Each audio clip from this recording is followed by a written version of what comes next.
কখনো কখনো মনে এই ভাবনা আসতেই পারে যে ঈশ্বর আজ পর্যন্ত এত রূপে অবতীর্ণ হয়েছেন, এতবারই পৃথিবীতে এসেছেন, তারপরেও এই সংসারে কোথাও না কোথাও এই পাপ বসবাস করে।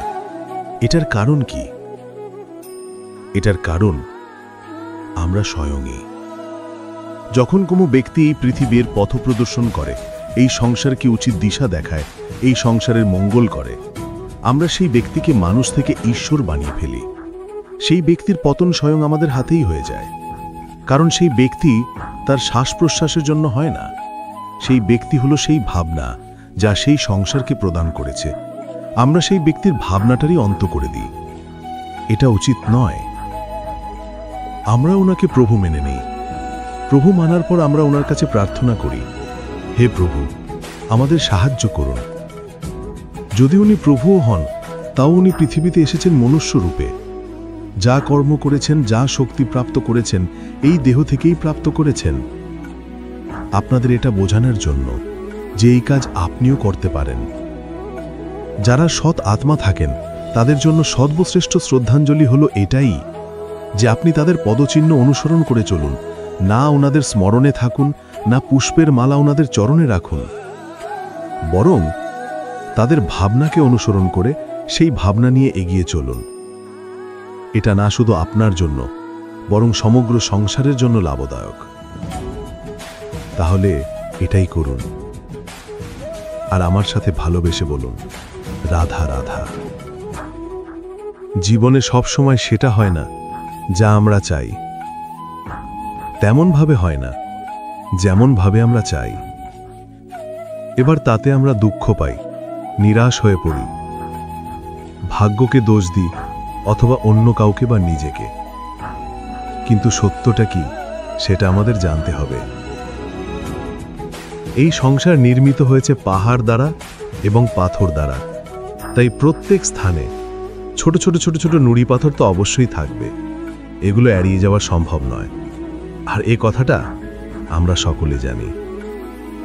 এবার এইভাবেই আমাদের জীবনে নানান রকমের সমস্যা লেগেই থাকে। এর হাত থেকে কোনোভাবেই নিস্তার পাওয়া সম্ভব নয়।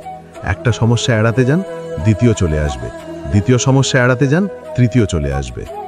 কিন্তু সমস্যা জীবনে থাকবেই, আর আপনাকে সাহায্য করার জন্যই থাকবে কোনো না কোনো রূপে। আপনার চারপাশে পাথর আছে, এটা আপনার উপর নির্ভরশীল। আপনি কি করবেন, কোন পথে অগ্রসর হবেন এবং কিভাবে অগ্রসর হবেন। এবার দেখুন, এটা তো সবসময় সম্ভব নয় যে আপনার পদতলে ফুলের চাদর থাকবে। এটা তো অসম্ভব। সেজন্য উচিত এটাই হবে যে আপনি পাদুকা পরিধান করে জীবনে অগ্রসর হন। এর সারমর্ম এটাই, যখনই জীবনে সমস্যা আসবে, দৃঢ় অভয়ে সম্মুখীন হন এবং এটা বোঝার চেষ্টা করুন যে এই সমস্যা জীবনে কেন এলো, কি শিক্ষা দিয়ে গেল। আপনার মধ্যে দোষ অবশ্যই থাকবে, তাকে গুণে পরিবর্তিত করুন। এই জীবন আরও বেশি সহজ সরল হবে এবং প্রসন্ন হয়ে বলবে, রাধা রাধা। এই সংসারে যে ব্যক্তিই হোক না কেন, প্রত্যেক ব্যক্তির জীবনে সমস্যা অবশ্যই আসে। এমন কিছু মানুষ আছেন, যদি তাদেরকে জিজ্ঞেস করেন যে এমনটা ঠিক কেন হলো, তাহলে পুরো দোষটা তারা নিজেদের পরিস্থিতির ওপর ন্যস্ত করেন। যে আমি তো এমন একটা পরিস্থিতিতে ছিলাম, আমি কিভাবে কিছু করতাম, আমার কাছে আর কোনো বিকল্পই ছিল না। চলুন কথা বলা যাক মহাভারত নিয়ে। ভীষ্ম পিতামহ, ওনাকে জিজ্ঞেস করা হলো, আপনি এরকম প্রতিজ্ঞা কেন করলেন? উনি বললেন যে আমি পরিস্থিতির অধীন হয়ে পড়েছিলাম, সেই জন্য। এই প্রশ্নটাই যখন অর্জুনকে করা হলো, তখন অন্য একটি দিক প্রস্ফুটিত হলো। অর্জুন নিজের পরিস্থিতির কারণে জীবনে কখনোই বাধা পড়েননি। তিনি সিদ্ধান্ত নিয়েছিলেন সংঘর্ষ করার, সংসারের নিয়মের বিরুদ্ধাচরণ করার। এই সংসারে আপনি যা কিছুই হয়ে উঠতে পারেন, তার সমগ্র শ্রেয় শুধুমাত্র আপনার পরিস্থিতির উপর চাপিয়ে দেওয়া যায় না। সেটা নির্বাচনের উপর নির্ভরশীল যে সেই পরিস্থিতিতে আপনি কি নির্বাচন করেছেন। যদি সেই মুহূর্তে ভীষ্ম পিতামহ স্থিরতার নির্বাচন করতেন, বিশ্লেষণ করার সিদ্ধান্ত নিতেন যে কি উচিত কি অনুচিত, কারা ধর্মের পক্ষে কারা ধর্মের বিপক্ষে। যদি শুধুমাত্র অস্ত্র হাতে ধৃতরাষ্ট্র এবং দুর্যোধনের বিরোধিতা করতেন, যদি শুধু এইটুকু করতেন, তাহলে মহাভারতের মতো মহাযুদ্ধ কখনোই হতো না। সমস্যা সবার জীবনেই আসে, কঠিন পরিস্থিতিও সকলের জীবনে আসে। সেই ব্যক্তি এগিয়ে যেতে পারেন যিনি শ্রেষ্ঠ নির্বাচন করার ক্ষমতা রাখেন। তাহলে সেটাই করুন, আর আমার সাথে ভালোবেসে বলুন, রাধা রাধা। এই সংসারের প্রত্যেক বস্তুর, প্রত্যেক পরিস্থিতির, প্রত্যেক আবেগের দুটি দিক আছে। এর মধ্যে পার্থক্য করা সম্ভব শুধুমাত্র দৃষ্টিভঙ্গির দ্বারা। যদি কোনো ব্যক্তি পর্বত শিখরে দাঁড়িয়ে থাকেন, তাহলে উনি এটাই দেখতে পাবেন যে এই জলের ধারা সমুদ্রের দিকে বয়ে চলেছে। আরেক ব্যক্তি যিনি সমুদ্রের কাছে দাঁড়িয়ে আছেন, তার এটাই মনে হবে যে এই জলের ধারা সমুদ্রের দিকে আসছে। এখানে বিষয়টা হলো দৃষ্টিভঙ্গির, আর এটাই সময়ের সাথে হয়ে থাকে। অনেক সময় মানুষ চিন্তিত হয়ে পড়েন, গ্রস্ত হয়ে পড়েন যে তার কাছে হয়তো খুব কম সময় আছে, তাতে তিনি অনেক কিছুই করতে পারবেন না, আরেকটু সময় থাকলে খুব ভালো হতো। তিনি এভাবেও ভাবতে পারেন যে অল্প হলেও সময় বাকি তো রয়েছে, অর্থাৎ যা অবশিষ্ট আছে তাকে সংরক্ষণও করা সম্ভব, তাতে জীবনযাপনও করা সম্ভব। আর এটা নির্ভর করছে আপনার ওপর। তাই দৃষ্টিভঙ্গি ইতিবাচক রাখুন, আর আমার সাথে ভালোবেসে বলুন, রাধা রাধা। এই সংসারে আমি একজন কুশল সারথি হিসেবে প্রসিদ্ধ, কিন্তু এমনটা ঠিক কেন? কারণ আমি প্রত্যেকটা মুহূর্তে রথের নিয়ন্ত্রণ নিজের হাতে পূর্ণরূপে রাখি। যেই না রথ পথভ্রষ্ট হয়ে পড়ে, সেই মুহূর্তে তাকে সঠিক পথে নিয়ে আসি। শুধু সেই জন্য সবাই আমাকে কুশল সারথি বলেন। এবার আপনাকেও আপনার জীবনে কুশল সারথি হয়ে উঠতে হবে, অর্থাৎ আপনাকে রথ চালাতে হবে না, শুধু আবেগের ওপর নিয়ন্ত্রণ রাখতে হবে। কখনো কখনো জীবনে এমন কাজ আসে যেখানে মন রসবোধ খুঁজে পায় না, তখন মন বারংবার সেই পথ থেকে সরে যায়। সেই পথ থেকে বিচলিত হয়ে মন অন্যদিকে চলে যায়। তখন আপনাকে আপনার মনের উপর পূর্ণ নিয়ন্ত্রণ রাখতে হবে, তার রাশ নিজের হাতে পূর্ণরূপে ধরে রাখতে হবে। যেই না মন পথভ্রষ্ট হবে, তাকে পথে নিয়ে আসতে হবে, আবার পথ হারাবে, আবার পথে নিয়ে আসতে হবে। তাই মনে রাখবেন, যদি আপনি নিজের মনকে নিয়ন্ত্রণ করতে পারেন, নিজের জীবনকেও নিয়ন্ত্রণ করতে পারবেন। নিজের জীবনে কুশল সারথি হয়ে উঠুন, তাহলে মনোবাঞ্ছিত স্থানে এবং লক্ষ্যে পৌঁছতে পারবেন। আর তখন এই মন আর এই জীবন প্রসন্ন হয়ে বলবে, রাধা রাধা। এই সংসারের সব থেকে বড় যোদ্ধাকে? কেউ বলবেন অর্জুন, কেউ বলবেন ভীম, কেউ বলবেন হনুমান, আদি ইত্যাদি। কিন্তু এই সংসারের সব থেকে বড় যোদ্ধা আপনার মনের ভেতরে আছে, আপনার মনের মধ্যে আছে। সেই ব্যক্তি সব থেকে উঁচুতে পৌঁছতে পারেন যিনি নিজের অন্তরের খামতি বুঝতে পারেন, নিজের দোষ বুঝতে পারেন, তার সাথে লড়াই করেন এবং তার উপর বিজয় লাভ করেন। যে ব্যক্তি এটা শিখতে পারেন, যে ব্যক্তি এটার উপর জয়লাভ করতে পারেন, তিনি হলেন সব থেকে বেশি শক্তিশালী, সব থেকে বেশি বীর এবং সব থেকে বেশি পরাক্রমী ব্যক্তি। আমরা সকলেই সংসারকে পাল্টাতে চাই। তার জন্য প্রথম পদক্ষেপ আপনাকে নিতে হবে, নিজেকে দোষমুক্ত করতে হবে। যদি মানুষ নিজের অন্তরের দোষ বুঝতে পারেন এবং নিজেকে দোষমুক্ত করতে পারেন, তাহলে এই সংসার নিজে থেকেই দোষমুক্ত হয়ে যাবে, তাই না? তাহলে নিজেকে দোষমুক্ত করুন, আর আমার সাথে ভালোবেসে বলুন, রাধা রাধা। আমরা সবাই এই সংসারে সূর্যের মতো হয়ে উঠতে চাই, সূর্যের মতো তেজস্বী, প্রকাশময়, যশস্বী। সূর্যের মধ্যে এতটাই তেজ থাকে যে সবাই তার সামনে নত হয়ে থাকে। সেই কারণেই সূর্যকে যশ দানের গ্রহও বলা হয়।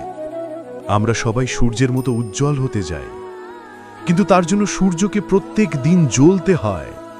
এই সংসারের শুভভাব পবিত্রতা নিয়ে আসার জন্য, প্রকাশ ছড়িয়ে দেওয়ার জন্য সূর্যকে প্রত্যেক দিন অস্তও যেতে হয়, আবার উদিতও হতে হয়। প্রত্যেক দিন জ্বলতে হয়। সূর্য একদিনের জন্য অবকাশ লাভ করেন না। আর যদি অবকাশ পেতেন তাহলে সূর্যকে আর সূর্য বলা হতো না, তাই না? সেজন্য আপনিও যদি সূর্যের মতো হয়ে উঠতে চান, সেরকম উজ্জ্বল হতে চান, তেজস্বী হতে চান, তাহলে সূর্যের মতো জ্বলতে হবে, অর্থাৎ অগাধ পরিশ্রম করতে হবে। আসুন আমার সাথে ভালোবেসে বলুন, রাধা রাধা। জীবনের সবথেকে বেশি মূল্যবান বস্তু কি? ধন, স্বর্ণ, মাণিক্য, আভূষণ? না, এই সব কিছু মিলিয়েও সময়ের এক মুহূর্তের সামনে মলিন হয়ে পড়ে। এক মুহূর্ত যা এক দরিদ্রকে রাজা করতে পারে, যা এক রাজাকেও দরিদ্র করতে পারে। একটি মুহূর্ত যা আপনার আত্মবিশ্বাসকে পর্বতের শিখরে পৌঁছে দিতে পারে। একটি মুহূর্ত যা আপনার অস্তিত্বকে গভীর সাগরে বিলীন করে দিতে পারে। একটি মুহূর্তের খেলা। সবসময় জীবনে সেই ব্যক্তিকে সম্মান করুন, শ্রদ্ধা করুন, যিনি আপনার জন্য সময় বের করে থাকেন। সবসময় সেই ব্যক্তির প্রতি নিষ্ঠাবান থাকুন, যে ব্যক্তি খারাপ সময়ে আপনার পাশে দাঁড়িয়ে থাকে। এই সময় সব থেকে বেশি মূল্যবান। আসুন আমার সাথে ভালোবেসে বলুন, রাধা রাধা। সাগর জলতত্ত্ব দ্বারা সমৃদ্ধ। এ হলো জন্মদাতাও আর জনকও। এই সাগরকে দেখে আমরা অনেক কিছু শিখতে পারি। এই সাগরকে বাইরে থেকে দেখলে মনে হবে এর ঢেউ কোলাহল সৃষ্টি করছে, কিন্তু যদি আপনি আস্তে আস্তে কিছুটা গভীরে যান, তাহলে দেখবেন ঢেউগুলি শান্ত হয়ে গেছে। সেই একই সাগর তীরের কাছে অন্যরকম, গভীরে অন্যরকম। এবার সাগরের মাঝে এসে দাঁড়ান আর অনুমান করতে চেষ্টা করুন যে এটা কতটা গভীর। তাহলে দেখবেন এই কাজ অসম্ভব। আপনি সত্য কখনোই জানতে পারবেন না যতক্ষণ না সেই সাগরের তলদেশে পৌঁছচ্ছেন। এবার এই সাগরের মতোই হয় মানুষ। মানুষকে আপনি দূর থেকে বুঝতে পারবেন না, আপনাকে কাছে যেতেই হবে। একই দিনে আপনি পূর্ণরূপে কোনো মানুষকে জানতে পারবেন না, তার সাথে সময় কাটাতে হবে। প্রত্যেক মানুষ হলো আলাদা, ঠিক সাগরের মতো, যার নিজের আকার আছে, নিজস্বতা রয়েছে, গভীরতাও আছে। সেটা বোঝার সময় দিন, নয়তো কখনো কোনো মানুষকে বুঝতেই পারবেন না। আসুন আমার সাথে ভালোবেসে বলুন, রাধা রাধা। নেকড়ে। নেকড়ের বিষয়ে আমরা সকলে জানি, ওরা খুবই নিষ্ঠাবান এবং অত্যন্ত সতর্ক থাকেন। ছোট ছোট মূর্খতা করে বসেন। এনারা হাড় চিবোতে খুব ভালোবাসেন, কিন্তু চিবোতে চিবোতে এদের মাড়ি ছড়ে যায়, সেখান থেকে রক্তপাত হতে থাকে। সেই রক্ত ওনারা পান করেন, আর ওনাদের মনে হয় এই রক্ত হাড় থেকেই পাচ্ছেন। ওনারা ভাবেন যে এই হাড় চিবিয়ে আমরা আনন্দ লাভ করছি, কিন্তু আসল সত্য হলো এটাই যে আমরা শুধুই ক্ষতিগ্রস্ত হচ্ছি। এটা হলো খুব বড় একটা শিক্ষা যা আমাদের শেখা উচিত। তাহলে এটা যে আমাদের বোঝা উচিত যে কখন আমরা লাভবান হচ্ছি আর কখন ক্ষতিটাকেই লাভ বলে মনে করছি। এই শিক্ষা যদি আপনি প্রাপ্ত করতে পারেন, তাহলে এই সংসারে আপনার থেকে বেশি প্রসন্ন আর কেউ থাকবেন না। তাহলে আসুন আর আমার সাথে ভালোবেসে বলুন, রাধা রাধা। যজ্ঞের আগুনকে শুভ বলে মনে করা হয়, আর সেখানেই চিতার আগুনকে অশুভ মনে করা হয়। এমনটা কেন হয়? এখানে বিষয়টা হলো লক্ষ্য, বিচার এবং সঙ্গের। যখন আমরা যজ্ঞ করি তখন আমাদের লক্ষ্য কি হয়? পরিবেশকে আরও পবিত্র করে তোলা, ইতিবাচক করে তোলা। আমাদের লক্ষ্য শুভ হয়। তারপরে আসি বিচার। এই পরিস্থিতিতে সেই বিচার হলো অগ্নি। ফুলিঙ্গ থেকে তীব্র আকার ধারণ করে সমস্ত কাঠকে পুড়িয়ে দেয় এবং সুগন্ধ ছড়িয়ে দেয়। অর্থাৎ যদি আপনার লক্ষ্য শুভ হয়, তাহলে তার নিজেই শুভ বিচারধারাকে আমন্ত্রণ জানায়। এই শুভ বিচার তখনই আসবে যখন আপনার সংকল্প শুভ হবে। অন্যদিকে হলো চিতার আগুন। এর লক্ষ্য কি? একটা দেহকে পরধামে পৌঁছে দেওয়া। সবার শেষে সবকিছু আপনার ওপরে নির্ভরশীল, যে আপনি কোনটা চয়ন করতে চান। আপনার লক্ষ্য যদি শুভ হয়, তাহলে আপনার বিচার এবং সঙ্গতি আর তার পরিণাম সবই শুভ হবে। আসুন আর আমার সাথে ভালোবেসে বলুন, রাধা রাধা। সকলে আমাকে জিজ্ঞেস করেন যে কৃষ্ণ, তুমি সবসময় হাসি মুখে কি করে থাকো? এত প্রসন্ন কি করে থাকো তুমি? এই সমগ্র সংসারে চতুর্দিকে সমস্যা রয়েছে, দুঃখ রয়েছে, তাও হাসি মুখে কি করে থাকো? সত্যি কথাই বটে, এই সংসারে চারিদিকেই দুঃখ রয়েছে, প্রত্যেকের জীবনে সমস্যা রয়েছে। কৃষ্ণের জীবনে একটু বেশিই সমস্যা রয়েছে, তাও আমি হাসতে থাকি। কেন? কারণ হলো প্রেম। আমার সমস্ত মনোযোগ কেন্দ্রীভূত থাকে সেই প্রেমের প্রতি যা আমি পেয়ে থাকি। যেমন রাধার প্রেম, দ্বারকার প্রেম, দাদার প্রেম, স্ত্রীর প্রেম, পুত্রের প্রেম, মাতা পিতার প্রেম আদি ইত্যাদি। আমার মনোযোগ এই প্রেমের প্রতি কেন্দ্রীভূত থাকে। আর যখনই আমি এই প্রেমের কথা স্মরণ করি, মুখে দুশ্চিন্তা অথবা দুঃখের আবেগ দেখা অসম্ভব ব্যাপার। শুধু এটাই হলো রহস্য, কৃষ্ণের হাসি মুখে থাকার, তার হাসির রহস্য। আপনিও জীবনে এটাই করুন। আপনি জীবনে যে ভালোবাসা পেয়েছেন তার প্রতি মনোনিবেশ করুন। ধন্যবাদ জানান সেই ভালোবাসাকে, ধন্যবাদ জানান সেই সকল ছোট ছোট বস্তুকে যা আপনি জীবনে পেয়েছেন। আমি নিশ্চিত রূপে বলতে পারি যে আপনার সমস্ত জীবন বদলে যাবে। সংকল্প করুন যে আপনি জীবনে শুধু প্রেম বিতরণ করবেন। এই মন জীবনের প্রত্যেক মুহূর্তে প্রসন্ন থাকবে আর আনন্দ সহকারে বলবে, রাধা রাধা। অশ্বত্থামার মৃত্যু হলো। কেউ জানে না সে মানুষ নাকি হাতি। এই বাক্য কে বলেছিলেন? সাক্ষাৎ ধর্মরাজ যুধিষ্ঠির। সেই যুধিষ্ঠির যিনি নিজের জীবনে কখনো মিথ্যে কথা বলেননি, কিন্তু উনি এমন কিছু নির্বাচন করেছিলেন যার জন্য চিরকাল শুধুই মহারাজ যুধিষ্ঠির হয়ে থেকে গেলেন, কখনো অভিমন্যুর সমান হতে পারলেন না। যখন দ্রুত ক্রীড়ার আমন্ত্রণ এসেছিল, তখন মহারাজ যুধিষ্ঠির সেটা অস্বীকার করতেই পারতেন, কিন্তু করলেন না। অহংকারের জন্যে সেই আমন্ত্রণ গ্রহণ করলেন উনি, আর অহংকারের জন্যে করা এই নির্বাচন উনাকে সাধারণ করে রেখে দিল। নিজের গুরু দ্রোণাচার্যকে পরাজিত করার জন্যে একটি মিথ্যে কথা বলেছিলেন। অশ্বত্থামা মারা পড়েছে, আর তারপর গ্লানি মাখা কণ্ঠে ধীর স্বরে বলেছিলেন, জানি না সে মানুষ না হাতি, কিন্তু অর্ধ সত্য হোক বা সত্যই লুকানো হোক, তা হলেও মিথ্যের সমান। আর প্রত্যেকটি কর্মের ফল মানুষ অবশ্যই ভোগ করে। এই নির্বাচনের কারণে যুধিষ্ঠিরকে নরকবাস করতে হয়েছিল। তাই নিজের কর্ম শ্রেষ্ঠ করে তুলুন, কারণ এটাই সুনিশ্চিত করবে যে আপনি এই সংসার থেকে বিদায় নেওয়ার পরেও জীবিত থাকবেন নাকি নয়। আসুন আর আমার সাথে ভালোবেসে বলুন, রাধা রাধা।